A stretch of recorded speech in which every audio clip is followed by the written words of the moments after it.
Space respiration. We do not know the actual mechanism of space respiration. We merely observe that all space alternately contracts and expands.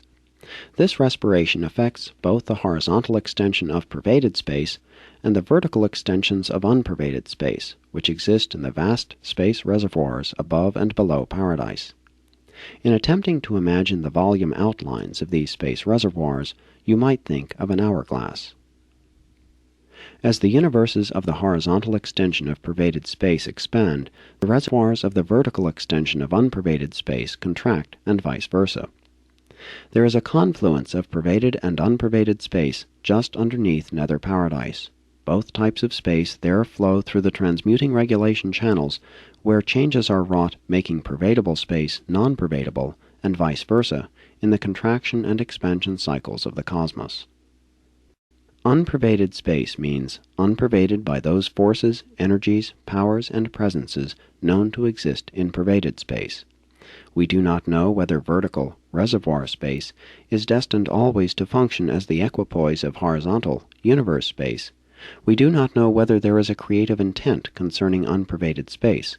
We really know very little about the space reservoirs, merely that they exist, and that they seem to counterbalance the space expansion-contraction cycles of the universe of universes. The cycles of space respiration extend in each phase for a little more than 1 billion Urantia years. During one phase, the universes expand. During the next, they contract. Pervaded space is now approaching the midpoint of the expanding phase, while unpervaded space nears the midpoint of the contracting phase. And we are informed that the outermost limits of both space extensions are, theoretically, now approximately equidistant from paradise. The unpervaded space reservoirs now extend vertically above upper paradise and below nether paradise, just as far as the pervaded space of the universe extends horizontally outward from peripheral paradise to and even beyond the fourth outer space level. For 1 billion years of Urantia time, the space reservoirs contract, while the master universe and the force activities of all horizontal space expand. It thus requires a little over 2 billion Urantia years to complete the entire expansion-contraction cycle. 7. Space functions of paradise. Space does not exist on any of the surfaces of paradise. If one looked directly up from the upper surface of paradise, one would see nothing but unpervaded space going out or coming in, just now coming in. Space does not touch paradise. Only the quiescent mid-space zones come in contact with the central isle. Paradise is the actually motionless nucleus of the relatively quiescent zones existing between pervaded and unpervaded space. Geographically, these zones appear to be a relative extension of paradise, but there probably is some motion in them. We know very little about them, but we observe that these zones of lessened space motion separate pervaded and unpervaded space. Similar zones once existed between the levels of pervaded space, but these are now less quiescent. The vertical cross-section of total space would slightly resemble a Maltese cross, with the horizontal arms representing pervaded universe space, and the vertical arms representing unpervaded reservoir space. The areas between the four arms would separate them somewhat as the mid-space zones separate pervaded and unpervaded space. These quiescent mid-space zones grow larger and larger at greater and greater distances from paradise, and eventually encompass the borders of all space and completely encapsulate both the space reservoirs and the entire horizontal extension of pervaded space.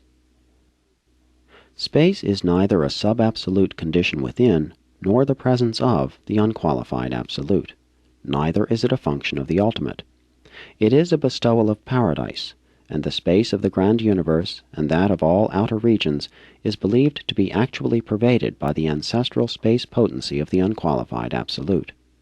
From near approach to peripheral paradise, this pervaded space extends horizontally outward through the fourth space level and beyond the periphery of the master universe, but how far beyond we do not know. If you imagine a finite but inconceivably large, V-shaped plane situated at right angles to both the upper and lower surfaces of paradise, with its point nearly tangent to peripheral paradise, and then visualize this plane in elliptical revolution about paradise, its revolution would roughly outline the volume of pervaded space. There is an upper and a lower limit to horizontal space with reference to any given location in the universes. If one could move far enough at right angles to the plane of Orvonton, either up or down, eventually the upper or lower limit of pervaded space would be encountered. Within the known dimensions of the master universe, these limits draw farther and farther apart at greater and greater distances from paradise. Space thickens, and it thickens somewhat faster than does the plane of creation, the universes. The relatively quiet zones between the space levels, such as the one separating the 7 superuniverses from the first outer space level, are enormous elliptical regions of quiescent space activities. These zones separate the vast galaxies which race around paradise in orderly procession. You may visualize the first outer space level, where untold universes are now in process of formation, as a vast procession of galaxies swinging around paradise, bounded above and below by the mid-space zones of quiescence, and bounded on the inner and outer margins by relatively quiet space zones. A space level thus functions as an elliptical region of motion, surrounded on all sides by relative motionlessness.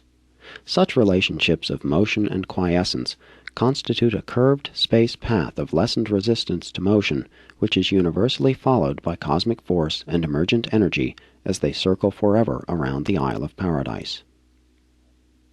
This alternate zoning of the master universe, in association with the alternate clockwise and counterclockwise flow of the galaxies, is a factor in the stabilization of physical gravity, designed to prevent the accentuation of gravity pressure to the point of disruptive and dispersive activities. Such an arrangement exerts anti-gravity influence and acts as a brake upon otherwise dangerous velocities. 8. Paradise gravity. The inescapable pull of gravity effectively grips all the worlds of all the universes of all space.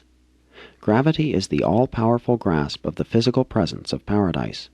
Gravity is the omnipotent strand on which are strung the gleaming stars, blazing suns, and whirling spheres which constitute the universal physical adornment of the eternal God, who is all things, fills all things, and in whom all things consist.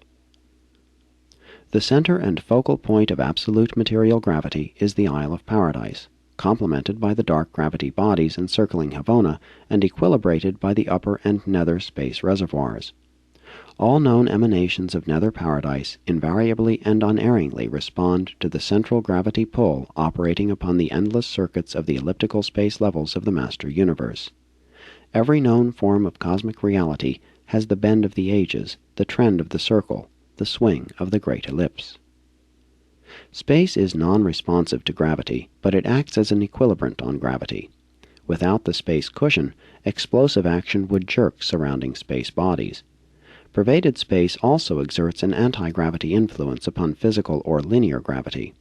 Space can actually neutralize such gravity action, even though it cannot delay it. Absolute gravity is paradise gravity. Local or linear gravity pertains to the electrical stage of energy or matter. It operates within the central, super, and outer universes, wherever suitable materialization has taken place. The numerous forms of cosmic force, physical energy, universe power, and various materializations disclose 3 general, though not perfectly clear-cut, stages of response to paradise gravity. 1. Pre-gravity stages. Force. This is the first step in the individuation of space potency into the pre-energy forms of cosmic force. This state is analogous to the concept of the primordial force charge of space, sometimes called pure energy or segregata. 2. Gravity stages. Energy. This modification of the force charge of space is produced by the action of the paradise force organizers. It signalizes the appearance of energy systems responsive to the pull of paradise gravity. This emergent energy is originally neutral, but consequent upon further metamorphosis, will exhibit the so-called negative and positive qualities. We designate these stages ultimata. 3. post-gravity stages, universe power. In this stage, energy matter discloses responsibility